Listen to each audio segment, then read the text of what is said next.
एक हरा भरा जंगल था जिसमें राजा शेर की गुफा थी। यहाँ सभी प्राणी जैसे हाथी, चीता, तेंदुआ, भालू, बंदर आदि एक साथ रहते थे। एक दिन एक अजीब प्राणी जिसका नाम जगत था तालाब के किनारे घूमते हुए जंगल में आया।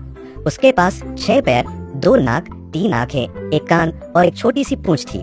हाथी ने उसे देखा और पूछा, तुम कौन हो? जगत ने कहा, मेरा नाम जगत है, मैं पास के जंगल में रहता हूँ और आज आपके जंगल में घूमने आया हूँ। हाथी ने कहा, ठीक है, लेकिन हमारे जंगल में शिकार करना मना है। जगत ने देखा कि इस जंगल के प्राणी एकजुट होकर रहते हैं, जो उसने पहले कभी नहीं देखा था। कहीं बंदर ऊंट की पीठ पर बैठकर घूम रहे थे, तो कहीं खरगोश और लोमड़ी क्रिकेट खेल रहे थे। उसने राजा शेर से मुलाकात की और देखा कि यहाँ के प्राणी बहुत शांतिपूर्वक रहते हैं। लेकिन फिर जगत ने शेर को यह सलाह दी, तुम राजा हो तो थोड़ा रुआब दिखाओ। शेर के मन में यह बात बैठ गई और उसने बगैर कारण गधा और घोड़ा तंग करना शुरू कर दिया। इसके बाद जंगल के प्राणी भी असंतुष्ट हो गए। फिर जगत ने हाथी से कहा, तुम इतने बड़े हो फिर भी शेर के सामने क्यों झुके हो?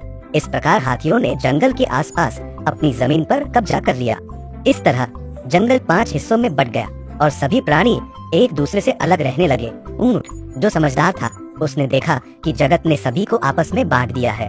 तब उसने सबको बुलाया और पूछा, क्या आप खुश हैं जंगल के बट जाने से, या पहले जब सब एक साथ रहते थे तब खुश थे?